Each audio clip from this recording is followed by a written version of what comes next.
ജീവിതശൈലി രോഗങ്ങൾ വരാതിരിക്കുന്നതിനും അതോടൊപ്പം തന്നെ അതിൻ്റെ ട്രീറ്റ്മെൻറ്റിനകത്ത് അതുപോലെ തന്നെ ഹെൽത്തി ആയിട്ടുള്ള ഏജിങ്ങിനകത്ത് ഇന്ന് വളരെയധികം സിഗ്നിഫിക്കൻസ് മെഡിക്കൽ സയൻസിൽ ഉണ്ടായിക്കൊണ്ടിരിക്കുന്ന ഒരു ഓർഗനാണ് മസിൽ.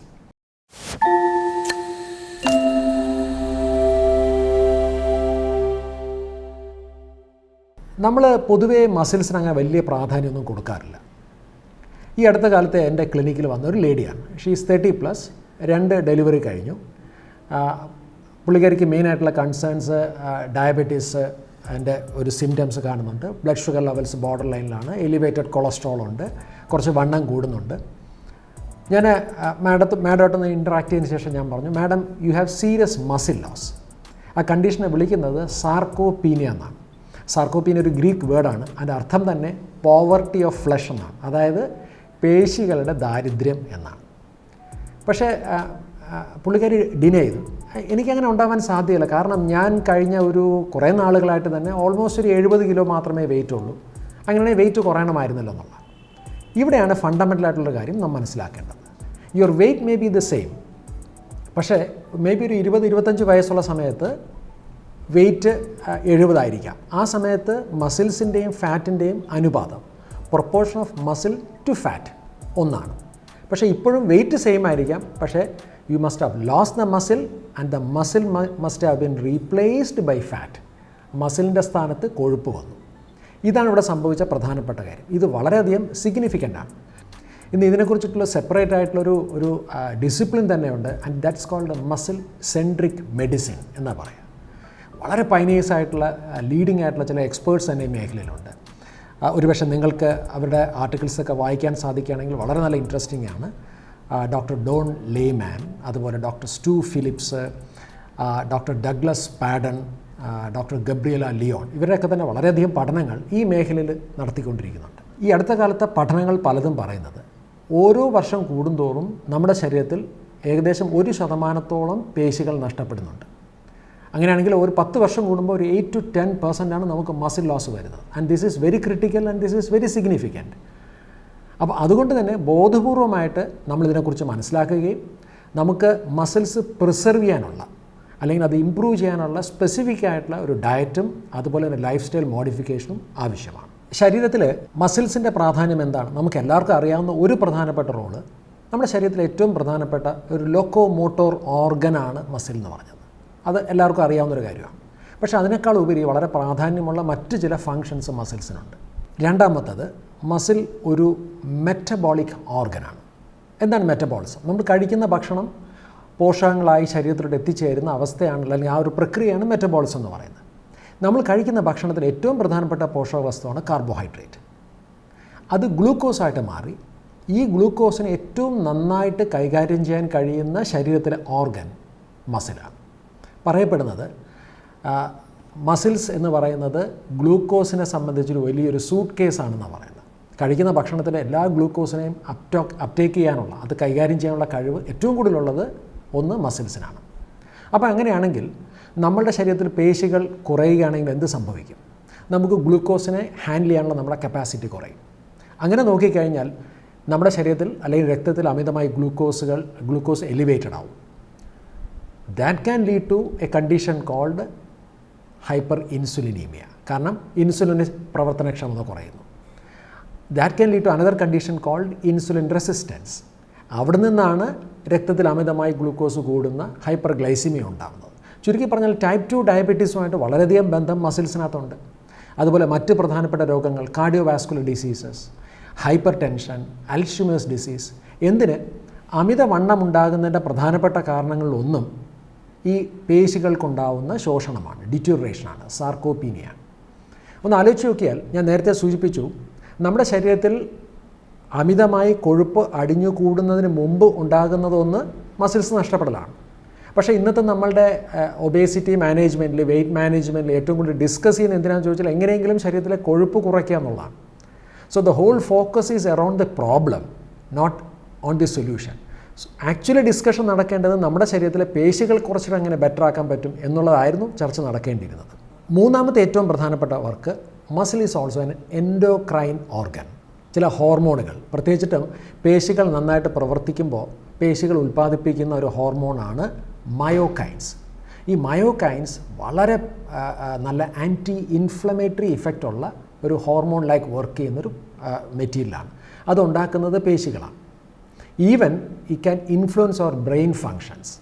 അങ്ങനെ നോക്കിയാൽ muscle talks to our brain. നമ്മളുടെ തലച്ചോറുമായിട്ടും മസിൽസ് സംസാരിക്കുന്നുണ്ട് ത്രൂ മയോകൈൻസ്. പിന്നെ നമ്മുടെ ശരീരത്തിൽ ഏറ്റവും കൂടുതൽ അമിനോ ആസിഡ്സ്, പ്രോട്ടീൻ്റെ അമിനോ ആസിഡ്സിൻ്റെ ഒരു റിസർവോയർ എന്ന് പറഞ്ഞാൽ നമ്മുടെ പേശികളാണ്. ശരീരത്തിന് അമിനോ ആസിഡ് വളരെയധികം ആവശ്യമാണ്. അതിനെ ഏറ്റവും കൂടുതൽ കണ്ടെയ്ൻ ചെയ്യുന്നത് മസിൽസാണ്. ഫാറ്റി ആസിഡ്സിൻ്റെ ഓക്സിഡേഷൻ, അമിതമായിട്ടുള്ള കൊഴുപ്പിനെ ഓക്സിഡൈസ് ചെയ്ത് മാറ്റുന്നതിനും പേശികൾ ആവശ്യമാണ്. ചുരുക്കി പറഞ്ഞാൽ ഒരു സൗന്ദര്യത്തിന് വേണ്ടിയിട്ടുള്ളൊരു അവയവം മാത്രമല്ല പേശികൾ. ഒരുപാട് ഫങ്ഷൻസ് മസിലിനെ സംബന്ധിച്ചുണ്ട്. നമുക്ക് എപ്പോഴാണ് ഈ പേശികൾ നഷ്ടപ്പെടുന്നത്? ഞാൻ നേരത്തെ സൂചിപ്പിച്ചു. ഒന്ന്, ഒരു 30-40 വയസ്സ് കഴിയുമ്പോൾ നമ്മുടെ ശരീരത്തിലെ ഗ്രോത്ത് ഹോർമോണുകളുടെ അളവ് കുറയാൻ തുടങ്ങും. ഇതൊരു പ്രധാനപ്പെട്ട കാരണമാണ്. So after 30 or 40 we start losing muscles. മറ്റൊന്ന്, മറ്റ് ചില ഹോർമോൺസിലുണ്ടാകുന്ന പ്രോബ്ലംസാണ്. For example, thyroid related problems ഉണ്ടെങ്കിൽ അത് മസിൽസിനെ എഫക്റ്റ് ചെയ്യാം. അതുപോലെ തന്നെ നമ്മുടെ ശരീരത്തിൽ ടെസ്റ്റോസ്റ്ററോൺസിൻ്റെ അളവ് കുറയുമ്പോൾ മസിൽസിനെ എഫക്റ്റ് ചെയ്യാം. മെനോപോസ്, സ്ത്രീകളിലുണ്ടാകുന്ന മെനോപോസോട് ബന്ധപ്പെട്ടും പേശികൾ കുറയാം. അപ്പോൾ ഇതാണ് പേശികൾ കുറയാനുള്ള പ്രധാനപ്പെട്ട കാരണം. ഒന്ന്, ഹോർമോണിലുണ്ടാകുന്ന വ്യത്യാസമാണ്. രണ്ടാമത്തെ പ്രധാനപ്പെട്ട ഒന്ന്, കഴിക്കുന്ന ഭക്ഷണത്തിലെ പ്രോട്ടീൻ്റെ അളവാണ്. നമ്മളിന്ന് അതിനെക്കുറിച്ച് സംസാരിക്കുന്നുണ്ട്. വളരെ ക്രിട്ടിക്കലാണ് ക്വാണ്ടിറ്റിയും ക്വാളിറ്റി ഓഫ് പ്രോട്ടീനും. മൂന്നാമത്തെ പ്രധാനപ്പെട്ട കാര്യം, നമ്മുടെ ശരീരത്തിന് ആവശ്യമായിട്ടുള്ള, പേശികൾക്ക് ആവശ്യമായിട്ടുള്ള റെസിസ്റ്റൻസ് ട്രെയിനിങ്ങിൻ്റെ അഭാവമാണ്. നമ്മളതിനെക്കുറിച്ചിട്ടുള്ള വീഡിയോ നമ്മൾ നേരത്തെ ചെയ്തിട്ടുണ്ടായിരുന്നു. ഈ പ്രോട്ടീൻ എന്ന് കേൾക്കുമ്പോൾ പലർക്കും പേടിയാണ്. വളരെയധികം എനിക്ക് തോന്നുന്നു വളരെയധികം പഴി കേൾക്കുന്നൊരു പോഷക വസ്തുവാണ് പ്രോട്ടീൻ. എന്നോട് ഏറ്റവും കൂടുതൽ ആൾക്കാർ ചോദിക്കുന്നൊരു പ്രധാനപ്പെട്ട ചോദ്യം, ഈ പ്രോട്ടീനൊക്കെ അധികമായിട്ട് കഴിച്ചു കഴിഞ്ഞാൽ എൻ്റെ കിഡ്നിക്കും അതുപോലെ ലിവറിനും ബോൺസിനൊക്കെ തകരാറുണ്ടാകുമോ? ഈ പ്രോട്ടീൻ കൂടുതൽ കഴിച്ചാൽ ക്യാൻസർ ഉണ്ടാകുമോ? പിന്നെ ഈ പ്രോട്ടീൻ എന്ന് പറയുന്നത് കഴിക്കേണ്ടത് തന്നെ എല്ലാവരും കഴിക്കേണ്ട കാര്യമൊന്നുമില്ല. അത് കൂടുതലും കഴിക്കേണ്ടത് ഈ സ്പോർട്സ് പേഴ്സണാലിറ്റീസും അതുപോലെ അത്ലറ്റ്സിലൊക്കെ പങ്കെടുക്കുന്ന ആൾക്കാർ, ജിമ്മിൽ പോകുന്ന ആൾക്കാർ, പ്രൊഫഷണലായിട്ട് ബോഡി ബിൽഡിങ് ചെയ്യുന്ന ആൾക്കാർ, അല്ലെങ്കിൽ പ്രത്യേകിച്ച് എന്തെങ്കിലുമൊക്കെ അസുഖങ്ങളുള്ള സമയത്ത് അല്ലെങ്കിൽ ഗർഭിണിയായ സമയത്ത് കഴിക്കേണ്ട ഒന്നാണ് പ്രോട്ടീൻ. കുട്ടികൾക്ക് മാത്രമാണ് പ്രോട്ടീൻ ഇമ്പോർട്ടൻറ്റ്. അതല്ലെങ്കിൽ ചിലപ്പോൾ നിങ്ങൾ കേട്ടിട്ടുണ്ടാവുക, ഈ ജിമ്മിലൊക്കെ പോകുന്ന ബോഡി ബിൽഡിങ് ചെയ്യുന്ന ആൾക്കാർ 10 മുട്ടയുടെ വെള്ള കഴിക്കുന്നു, അല്ലെങ്കിൽ ഒരു വലിയ ഡബ്ബയിൽ പ്രോട്ടീൻ സപ്ലിമെൻ്റായിട്ട് കഴിക്കുന്നു. അങ്ങനെയൊക്കെയല്ലേ പ്രോട്ടീൻ കഴിക്കേണ്ട ആവശ്യമുള്ളൂ. ചിലർ വിശ്വസിക്കുന്നത്, എനിക്ക് വയസ്സ് 10, 50, 60 ആയി, ഇനി എനിക്ക് പ്രോട്ടീൻ്റെ ഒന്നും ആവശ്യമില്ല എന്ന് ചിന്തിക്കുന്ന ആൾക്കാരുണ്ട്. അതിനേക്കാൾ പ്രധാനപ്പെട്ട കാര്യം, ഈ പ്രോട്ടീൻ സപ്ലിമെൻ്റൊക്കെ കഴിക്കുന്നുണ്ടെങ്കിൽ അത് നല്ലതാണോ ചീത്തയാണോ? ചുരുക്കി പറഞ്ഞാൽ വളരെയധികം സ്കെപ്റ്റിസിസമുള്ള, വളരെ ഭയമുള്ള, ഒരുപാട് നെഗറ്റിവിറ്റിയും കോൺഫ്ലിക്റ്റുകളുമുള്ള ഒരു പോഷക വസ്തുവാണ് പ്രോട്ടീൻ. നമുക്ക് എല്ലാവർക്കും അറിയാവുന്നൊരു കാര്യമാണ്, പ്രോട്ടീൻ നമ്മുടെ ശരീരത്തിൻ്റെ നിർമ്മാണ വസ്തുവാണ്. അതൊരു എനർജി ന്യൂട്രിയൻ്റ് അല്ല, അതൊരു ആക്ച്വലി ഒരു ബിൽഡിംഗ് ന്യൂട്രിയൻ്റാണ്. അതുകൊണ്ട് തന്നെ വിളിക്കുന്നത് അനബോളിക് ന്യൂട്രിയൻ്റ് എന്നാണ് പറയുന്നത്. അനബോളിസം എന്ന് പറഞ്ഞാൽ ശരീരത്തിൻ്റെ നിർമ്മാണ പ്രവൃത്തിയാണ്. ശരീരത്തിൻ്റെ എല്ലാ കോശങ്ങളുടെയും നിർമ്മാണ വസ്തു പ്രോട്ടീൻ തന്നെയാണ്. അത് മുടി ആയിക്കോട്ടെ, നഖമായിക്കോട്ടെ, സ്കിൻ ആയിക്കോട്ടെ, ബ്ലഡ് ആയിക്കോട്ടെ, ബോൺ ആയിക്കോട്ടെ. പക്ഷേ ഏറ്റവും പ്രാധാന്യം വരുന്നത് മസിൽസിൽ തന്നെയാണ്. അടുത്ത പ്രധാനപ്പെട്ട ചോദ്യം, പ്രോട്ടീൻ എത്ര അളവിൽ കഴിക്കണം എന്നുള്ളതാണ്. നിങ്ങൾ ഒരുപക്ഷെ ഒന്ന് ഗൂഗിൾ ചെയ്ത് നോക്കുക. ഈ റെക്കമെൻഡ് ഡെയിലി അലവൻസുകളും അതുപോലെ തന്നെ റെപ്യൂട്ടഡ് ആയിട്ടുള്ള പല ഓർഗനൈസേഷൻസിൻ്റെയും പ്രോട്ടീൻ എത്ര കഴിക്കണമെന്നതിനെക്കുറിച്ചിട്ടുള്ള പഠനങ്ങൾ കൂടുതലും കാണിക്കുന്നത് 1 കിലോഗ്രാമിന് 0.8 ഗ്രാം പ്രോട്ടീൻ എന്നാണ് കാണുന്നത്. 0.8 gram per kg body weight എന്നാണ് കാണുന്നത്. പക്ഷേ മനസ്സിലാക്കുക, നമ്മൾ കാർബോഹൈഡ്രേറ്റിൻ്റെ കാര്യത്തിലായിക്കോട്ടെ, ഫാറ്റിൻ്റെ കാര്യത്തിലായിക്കോട്ടെ, വൈറ്റമിൻസിൻ്റെ മിനറൽസിൻ്റെ കാര്യത്തിലായിക്കോട്ടെ, കഴിഞ്ഞൊരു 10-20 വർഷത്തിനിടയ്ക്ക് ഒരുപാട് പൊളിച്ചെഴുത്തുകൾ നടത്തിയിട്ടുണ്ട്. കാരണം ഇന്നത്തെ 21-ാം നൂറ്റാണ്ടിലെ ആരോഗ്യ സംബന്ധമായ കാഴ്ചപ്പാടുകൾ പലതും മാറിക്കഴിഞ്ഞു. അങ്ങനെ നോക്കിക്കഴിഞ്ഞാൽ ആക്ച്വലി ഈ 0.8 ഗ്രാം പെർ kg എന്ന് പറയുന്നത് അത് ബേസിക്കലി ഒരു നൈട്രജൻ ബേസ്ഡ് സ്റ്റഡീസ് നിന്ന് വരുന്നതാണ്. ഒരു മോസ്റ്റ്ലി പോപ്പുലേഷൻ സ്റ്റഡീസ് നിന്ന് കണ്ടെത്തിയൊരു കാര്യമാണ്. അത് വളരെ പഴയതാണ്, അത് ഔട്ട്ഡേറ്റഡ് ആണ്, ആക്ച്വലി അത് ഇൻസഫിഷ്യൻ്റ് ആണ്. ഇന്നത്തെ ഒരു ബേസിക് ആയിട്ടുള്ള ഒരു ഒപ്റ്റിമൽ റിക്വയർമെൻറ്റ്, ഈ വാക്കൊന്ന് ശ്രദ്ധിക്കുക, ഒപ്റ്റിമൽ പ്രോട്ടീൻ റിക്വയർമെൻറ്റ് എന്താണെന്ന് ചോദിച്ചാൽ 1.6 to 2.2 ഗ്രാം പെർ കിലോഗ്രാമാണ്. എന്ന് പറഞ്ഞാൽ നമ്മൾ ഇതുവരെ കരുതിയതിനേക്കാൾ ഇരട്ടിയോളം വരും ഇന്നത്തെ റിക്വയർമെൻറ്റ്. എന്താണ് 2.2? പ്രായമാകും തോറും നമുക്ക് പ്രോട്ടീനെ കൈകാര്യം ചെയ്യാനുള്ള നമ്മുടെ കഴിവ് കുറച്ച് കുറയുന്നതായിട്ട് കാണും. അതിന് വിളിക്കുന്നത് അനബോളിക് റെസിസ്റ്റൻസ് എന്നാണ് പറയുന്നത്. ചുരുക്കി പറഞ്ഞാൽ ഏജ്ഡാവുന്ന സമയത്ത് നമ്മുടെ പ്രോട്ടീൻ റിക്വയർമെൻറ്റ് കൂടുകയാണ് ചെയ്യുന്നത്. ഓൺ ആൻ ആവറേജ് നമുക്ക് ഓരോ മീലിലും ഒരു 30 മുതൽ 50 ഗ്രാം വരെ പ്രോട്ടീൻ വേണം എന്നാണ് ഇന്നത്തെ ലേറ്റസ്റ്റ് ആയിട്ടുള്ള സയൻറ്റിഫിക് റിപ്പോർട്ട്സുകളെല്ലാം പറയുന്നത്. പക്ഷേ നമുക്ക് ഈ ഗ്രാം കണക്കും ഈ പെർ മീൽ കണക്കൊന്നും പറഞ്ഞാൽ നമുക്ക് മനസ്സിലാവില്ല. നമ്മളാരും ഓരോ മീൽ കഴിക്കുന്ന സമയത്ത് നമ്മൾ പ്രോട്ടീൻ അളന്നു നോക്കിയോ തൂക്കി നോക്കിയോ അല്ലല്ലോ നമ്മൾ സാധാരണ കഴിക്കാറ്. ഞാനൊരു എക്സാമ്പിൾ പറയാം.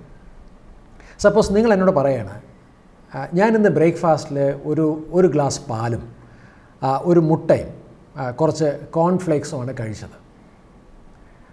നിങ്ങൾ കരുതുന്നത് എന്തായിരിക്കും? ഒരുപക്ഷെ എൻ്റെ ശരീരത്തിന് ആവശ്യമായിട്ടുള്ള പ്രോട്ടീൻ കിട്ടിയെന്നാണ് കരുതുന്നത്. ഞാൻ ഈ പറഞ്ഞ കണക്കോട്ടൊന്ന് കമ്പയർ ചെയ്ത് നോക്കി. ഒരു മുട്ടയിൽ ശരാശരി വരുന്നത് 6 ഗ്രാം പ്രോട്ടീനാണ്. ഒരു ഗ്ലാസ് പാലിൽ മേ ബി ഒരു 8 ഗ്രാം പ്രോട്ടീൻ വരുന്നുണ്ടോ. എല്ലാം കൂടെ നോക്കിക്കഴിഞ്ഞാൽ ഒരു 14-15 ഗ്രാം പ്രോട്ടീനേ ആയിട്ടുള്ളൂ. That means you are running short of protein. ഇന്നത്തെ പല പഠനങ്ങളും പറയുന്നത് majority of the population they have A protein deficient diet. ഇങ്ങനെ ഉണ്ടാകാനുള്ള പ്രധാനപ്പെട്ട കാരണം കഴിഞ്ഞ കുറേ നാളുകളിൽ നമ്മൾ വളരെയധികം കാർബോഹൈഡ്രേറ്റ് റിച്ച് ആയിട്ടുള്ള ഡയറ്റായിരുന്നു കഴിച്ചുകൊണ്ടിരുന്നത്. അതിനൊരു യുക്തി ഉണ്ടായിരുന്നു. പക്ഷേ now our life has changed, now our requirements has changed. നമ്മളുടെ മെഡിക്കൽ ചലഞ്ചസും മാറി. പ്രോട്ടീൻ്റെ ഈ ക്വാണ്ടിറ്റിയെ പോലെ തന്നെ വളരെ പ്രാധാന്യമുള്ളൊരു കാര്യമാണ് പ്രോട്ടീൻ്റെ ക്വാളിറ്റി. പ്രോട്ടീൻ്റെ ക്വാളിറ്റി തീരുമാനിക്കുന്നത് അമിനോ ആസിഡ്സ് ആണ്. 20 അമിനോ ആസിഡ്സ് ആണ് പ്രോട്ടീനിൽ സാധാരണ വരുന്നത്. അതിൽ 9 എണ്ണം എസെൻഷ്യൽ അമിനോ ആസിഡ്സും 11 എണ്ണം നോൺ എസെൻഷ്യൽ അമിനോ ആസിഡ്സ് ആണ്. എന്താണ് എസെൻഷ്യൽ അമിനോ ആസിഡ്സ്? ഈ അമിനോ ആസിഡ്സ് ഉണ്ടെങ്കിലേ പ്രോട്ടീൻ്റെ ശരീരത്തിൻ്റെ നിർമ്മാണ പ്രക്രിയ കംപ്ലീറ്റ് ചെയ്യാൻ സാധിക്കുള്ളൂ. നമുക്ക് സാധാരണയായിട്ട് പ്രോട്ടീൻ കിട്ടുന്ന 2 സോഴ്സിൽ നിന്നാണ്. ഒന്ന് അനിമൽ പ്രോട്ടീനുകളാണ്, പാലുൽപ്പന്നങ്ങൾ, അതുപോലെ മുട്ട, മീൻ, ഇറച്ചി, റെഡ് മീറ്റ്, പൗൾട്രി മീറ്റ്, ഇതെല്ലാം അനിമൽ പ്രോട്ടീൻ സോഴ്സസ് ആണ്. പ്ലാന്റ് പ്രോട്ടീൻ സോഴ്സസ് വരുന്നത് പയറ്, കടല, അതുപോലെ തന്നെ ധാന്യങ്ങളിൽ കുറച്ച് പ്രോട്ടീനുണ്ട്, അതുപോലെ ചില വെജിറ്റബിൾസ് പ്രോട്ടീനുണ്ട്, നട്ട്സിൽ പ്രോട്ടീനുണ്ട്. Now there is a fundamental difference in the quality between animal protein and plant protein. Animal പ്രോട്ടീനിൽ എല്ലാ എസെൻഷ്യൽ അമിനോ ആസിഡ്സ് ഉണ്ട്, so it's of good quality. പക്ഷേ പ്ലാന്റ് പ്രോട്ടീനിൽ എല്ലാ പ്രോട്ടീനിലും എല്ലാ amino acids essential amino acids ഇല്ല. അതുകൊണ്ട് വളരെ ശ്രദ്ധിക്കണം. വെജിറ്റേറിയൻ ആയിട്ടുള്ള അല്ലെങ്കിൽ പ്ലാന്റ് പ്രോട്ടീൻ കൂടുതൽ കഴിക്കുന്ന, വെജിറ്റബിൾ പ്രോട്ടീൻസ് കൂടുതൽ കഴിക്കുന്ന ആൾക്കാരെ സംബന്ധിച്ച് പല പ്രോട്ടീൻ സോഴ്സസായ പല ഭക്ഷ്യവസ്തുക്കൾ മിക്സ് ചെയ്താലേ എസെൻഷ്യൽ അമിനോ ആസിഡ്സ് കിട്ടുകയുള്ളൂ. ഇതൊരു വലിയൊരു മേജർ ചലഞ്ചാണ്. അതുകൊണ്ട് എന്താ സംഭവിക്കുന്നത്? പലപ്പോഴും വെജിറ്റേറിയൻസ്, ഞാൻ കൂടുതലും ആൾക്കാരുടെ ഡയറ്റിൽ വർക്ക് ചെയ്യുന്ന സമയത്ത് ഞാൻ അനുഭവിക്കുന്നൊരു പ്രധാനപ്പെട്ട ബുദ്ധിമുട്ട്, വെജിറ്റേറിയൻ ആണ് എന്നുണ്ടെങ്കിൽ സംഭവിക്കുന്നത് പലപ്പോഴും ഒരുപാട് ഭക്ഷണ വസ്തുക്കൾ കഴിച്ചാലായിരിക്കും എസെൻഷ്യൽ അമിനോ ആസിഡ്സ് കിട്ടാൻ സാധിക്കുന്നത്. അതുകൊണ്ട് നിങ്ങൾ നോൺ വെജിറ്റേറിയൻ ആകണം എന്നല്ല ഞാൻ ഉദ്ദേശിച്ചത്. കാരണം ഒരു വ്യക്തി വെജിറ്റേറിയൻ ആകുന്നതും നോൺ വെജിറ്റേറിയൻ ആകുന്നതും അതൊരു പേഴ്സണൽ ഡിസിഷനാണ്. അതിനകത്ത് ഒരു കൾച്ചറൽ ആസ്പെക്ട്സ് ഉണ്ട്, ഈവൻ ഇൻഫാക്റ്റ് അതിനകത്ത് ഒരു പൊളിറ്റിക്സ് ഉണ്ട്. പക്ഷേ ഒരു കാര്യം മനസ്സിലാക്കുക, ഒരു വ്യക്തി വെജിറ്റേറിയൻ ആയി എന്നുള്ളതുകൊണ്ട് അദ്ദേഹം ഒരു ഹെൽത്തി ഈറ്റിംഗ് ഹാബിറ്റ്സ് ഉണ്ടാവണം നിർബന്ധമില്ല. ഒരാൾ നോൺ വെജിറ്റേറിയൻ ആണ് എന്നുള്ളത് കൊണ്ട് അൺഹെൽത്തി ആവണമെന്നില്ല. It's A personal decision. പക്ഷേ നമ്മൾ മനസ്സിലാക്കേണ്ട കാര്യം, generally animal proteins are of high quality. പക്ഷേ അവിടെ ഒരു പ്രശ്നമുണ്ട്. അനിമൽ പ്രോട്ടീൻസിൻ്റെ ഇന്നത്തെ ലഭ്യത എന്താണ്? മിക്കതും കമേഴ്സ്യൽ പ്രൊഡക്ഷൻസാണ്. കാരണം എല്ലാം നമ്മൾ ഇൻറ്റൻസീവായിട്ടുള്ള ഫാമിംഗ് പ്രാക്ടീസാണ്. അതുകൊണ്ട് എന്താ സംഭവിക്കുന്നത്? ഇന്ന് മിക്ക അനിമൽ പ്രോഡക്ട്സിനകത്ത് നമ്മൾ ഏറ്റവും കൂടുതൽ കാണുന്ന challenges high level of antibiotics, അതുപോലെ ഹോർമോൺസ്, അതുപോലെ ഹൈ പ്രോസസ്സിങ്. കാരണം കൂടുതലും ഈ കൺഫൈൻഡ് അനിമൽ ഫീഡിംഗ് ഓപ്പറേഷൻസ് എന്ന് പറയുന്നൊരു കാറ്റഗറിയിലാണ് നമുക്കത് പലതും കിട്ടുന്നത്. സോ ഇതൊരു വളരെ പ്രധാനപ്പെട്ട ചലഞ്ചാണ്. ഇന്നത്തെ ഒരു ഗുഡ് ന്യൂസ് എന്താണെന്ന് ചോദിച്ചാൽ, ഇന്ന് ഇതിനെക്കുറിച്ച് നമ്മൾ അവെയറായിട്ട് ഇന്ന് കൂടുതലും സ്വാഭാവികമായിട്ടുള്ള മുട്ട, അത് നമ്മൾ പറയുന്ന ഫ്രീ റേഞ്ച് എഗ് എന്ന് പറയും, ഫ്രീ റേഞ്ച് ചിക്കൻ എന്ന് പറയും, അതുപോലെ ഗ്രാസ് ഫെഡ് മീറ്റ്, ഇതൊക്കെ ഇന്ന് എക്സ്പെൻസീവാണ്. പക്ഷേ അതൊക്കെ ഇന്ന് മാർക്കറ്റിൽ വന്നു തുടങ്ങിയിട്ടുണ്ട്. പ്ലാന്റ് പ്രോട്ടീനുള്ള ഏറ്റവും പ്രധാനപ്പെട്ട അഡ്വാൻറ്റേജ്, അനിമൽ പ്രോട്ടീനുകളിൽ കാണാത്ത വളരെ വളരെ യുണീക്കായിട്ടുള്ള ന്യൂട്രിയൻ പ്ലാന്റ് പ്രോട്ടീനിലുണ്ട്. And that is phytonutrient. അതൊരു ആഡഡ് അഡ്വാൻറ്റേജാണ്. സോ ജനറലി നോക്കിക്കഴിഞ്ഞാൽ ഈ പറയുന്ന എല്ലാ സോഴ്സസിൻ്റെ ഒരു കോമ്പിനേഷൻ ഡയറ്റിൽ ഉൾപ്പെടുന്നതായിരിക്കും എപ്പോഴും നല്ലത്. ലളിതമായിട്ട് പറഞ്ഞാൽ ഞാൻ ആൾക്കാരോട് പറഞ്ഞ് ഇത്ര മാത്രമേ ഉള്ളൂ. ഏത് മീല് കഴിക്കുമ്പോഴും, അത് ബ്രേക്ക്ഫാസ്റ്റ് ആയിക്കോട്ടെ, ലഞ്ച് ആയിക്കോട്ടെ, ഡിന്നർ ആയിക്കോട്ടെ, make sure that you have enough protein in meal. ഞാൻ നേരത്തെ പറഞ്ഞു, ഒരു 30 മുതൽ 50 ഗ്രാമെങ്കിലും ഉണ്ടാകും എന്നുള്ളൊരു കോൺസെപ്റ്റിൽ വേണം ഒരു മീല് കഴിക്കാനായിട്ട്. ഞാൻ തമാശയുടെ ആൾക്കാർ പറയാനുണ്ട്, ഒരു പ്രോട്ടീൻ സ്കാനർ ഉണ്ടെങ്കിൽ വളരെ നന്നായിരിക്കും. ഇപ്പോൾ ഞാനൊരു ഉദാഹരണം പറയാം. സപ്പോസ് നമ്മളൊരു ഫ്രൂട്ട് സാലഡാണ് കഴിക്കുന്നതായിരിക്കും. പലതരത്തിലുള്ള ഫ്രൂട്ട്സുകളെല്ലാം കൊണ്ട്, സീസണലായിട്ടുള്ള ഫ്രൂട്ട്സ് എല്ലാം കൂടെ കട്ട് ചെയ്തിട്ട് കഴിഞ്ഞാൽ ഒരു മീലായി. പക്ഷേ നിങ്ങൾക്ക് വേണേൽ എന്ത് ചെയ്യാം, അതിനകത്ത് പ്രോട്ടീൻ എൻറിച്ച് ചെയ്യാം. നിങ്ങൾക്ക് കുറേ നട്ട്സുകൾ ആഡ് ചെയ്യാം, കോക്കനട്ട് ആഡ് ചെയ്യാം, സീഡ്സ് ആഡ് ചെയ്യാം. ഓക്കെ, ഇത്തരത്തിൽ നമുക്ക് അതിനെ എൻറിച്ച് ചെയ്ത് പ്രോട്ടീൻ്റെ ഇൻടേക്ക് കൂട്ടാൻ സാധിക്കും. ഇനി അതല്ല, ഒരു സാലഡാണ് കഴിക്കുന്നത് വിചാരിക്കും, നല്ലൊരു ഗ്രീൻ സാലഡാണ് കഴിക്കുന്നത്, വേണമെങ്കിൽ നിങ്ങൾക്ക് മഷ്റൂം ആഡ് ചെയ്യാം, പനീർ ആഡ് ചെയ്യാം. അല്ല നിങ്ങൾ ഒരു നോൺ വെജിറ്റേറിയൻ ആണെന്നുണ്ടെങ്കിൽ you can add fish add ചെയ്യാം, എഗ്ഗ് ആഡ് ചെയ്യാം, മീറ്റ് ആഡ് ചെയ്യാം. അപ്പോൾ എപ്പോഴും ഒരു മീല് കഴിക്കുമ്പോൾ ഫണ്ടമെൻ്റലി 21ാം നൂറ്റാണ്ടിലെ ഒരു ഡയറ്ററി പ്രോഗ്രാം നോക്കിക്കഴിഞ്ഞാൽ ഏറ്റവും ക്രിട്ടിക്കലായിട്ടുള്ള ന്യൂട്രിയൻറ്റ് പ്രോട്ടീനാണ്. പ്രായോഗികമായിട്ട് നോക്കിക്കഴിഞ്ഞാൽ ഇന്നത്തെ ഒരു ചുറ്റുപാടിൽ നമുക്ക് ഇത്രമാത്രം പ്രോട്ടീൻ, ഈ optimal level of protein intake assure ചെയ്യാൻ അത്ര എളുപ്പമല്ല. ഇതിനെക്കുറിച്ച് ഒത്തിരി പഠനങ്ങൾ നടന്നിട്ടുണ്ട്. ഞാനിപ്പോൾ ഷെയർ ചെയ്യുന്നത് പ്രോട്ടേജ് സ്റ്റഡി എന്നൊരു സ്റ്റഡിയാണ്. ഒരുപക്ഷെ ഏജിങ് പോപ്പുലേഷനിൽ പ്രോട്ടീനിൻ്റെ സിഗ്നിഫിക്കൻസിനെ കുറിച്ചും എക്സസൈസിൻ്റെ സിഗ്നിഫിക്കൻസിനെ കുറിച്ചും നടന്നിട്ടുള്ള ഏറ്റവും പ്രശസ്തമായൊരു സ്റ്റഡിയാണ്. അതുപോലെ തന്നെ വളരെ പ്രശസ്തമായ മറ്റൊരു സ്റ്റഡിയാണ്, അത് ബ്രിട്ടീഷ് ജേണൽ ഓഫ് സ്പോർട്സ് മെഡിസിനിൽ പബ്ലിഷ് ചെയ്യുന്നത്. അങ്ങനെ ഒത്തിരി സ്റ്റഡീസുണ്ട്. ഇതിലൊക്കെ പറയുന്നത് നമ്മളൊരു കൺവെൻഷണൽ ഡയറ്റിൽ ഈ ഇത്രമാത്രം ഒപ്റ്റിമൽ പ്രോട്ടീൻ ഇൻടേക്ക് അഷ്വർ ചെയ്യുന്നത് അത്ര എളുപ്പമല്ല. So what is a practical solution? You can add protein supplements to that. ഒരു പ്രോട്ടീൻ സപ്ലിമെൻറ്റ് സെലക്ട് ചെയ്യുമ്പോൾ ചില പ്രധാനപ്പെട്ട കാര്യങ്ങൾ ശ്രദ്ധിക്കേണ്ടതുണ്ട്.